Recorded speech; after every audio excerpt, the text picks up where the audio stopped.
जय माता दी मित्रों, मैं अन्नपूर्णा अपने चैनल पर आपका स्वागत करती हूँ। आशा है कि आप सब खुश होंगे और स्वस्थ होंगे। भगवान शिव के 12 ज्योतिर्लिंग देश के अलग अलग भागों में स्थित है। इन्हें द्वादश ज्योतिर्लिंग के नाम से जाना जाता है।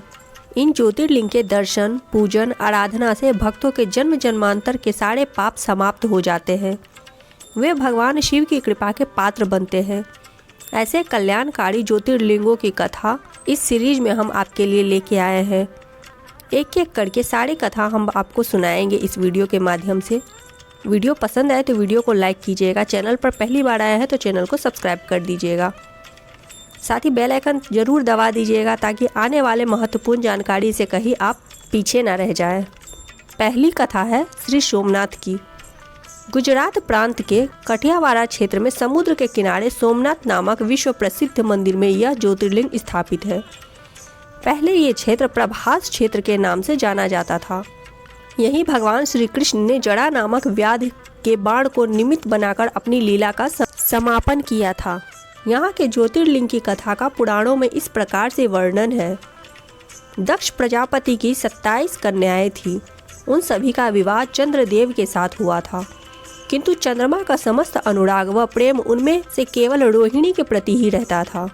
उनके इस कृत्य से दक्ष प्रजापति की अन्य कन्याएं बहुत अप्रसन्न रहती थी। उन्होंने अपनी यह व्यथा कथा अपने पिता को सुनाई। दक्ष प्रजापति ने उनके लिए चंद्रदेव को अनेक प्रकार से समझाया, किंतु रोहिणी के वशीभूत उनके हृदय पर इसका कोई प्रभाव नहीं पड़ा। अंततः दक्ष ने क्रुद्ध होकर उन्हें क्षयग्रस्त हो जाने का श्राप दे दिया। इस श्राप के कारण चंद्रदेव तत्काल क्षयग्रस्त हो गए।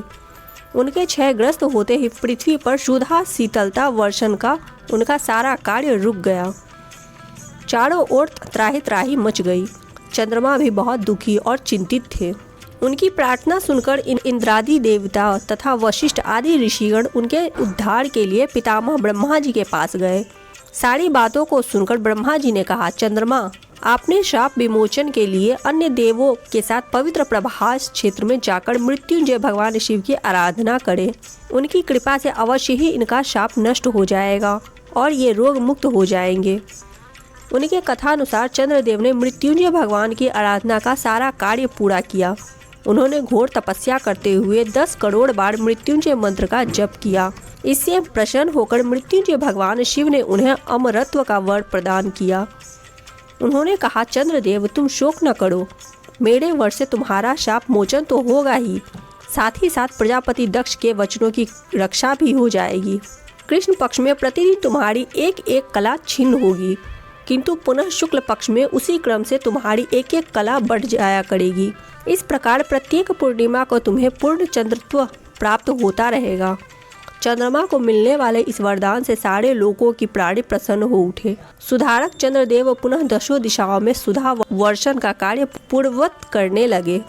शाप मुक्त होकर चंद्रदेव ने अन्य देवताओं के साथ मिलकर मृत्युंजय भगवान से प्रार्थना की कि आप माता पार्वती जी के साथ सदा के लिए प्राणियों के उद्धारणार्थ यहाँ निवास करें। भगवान शिव उनकी इस प्रार्थना को स्वीकार करके ज्योतिर्लिंग के रूप में माता पार्वती के साथ तभी से यहाँ रहने लगे।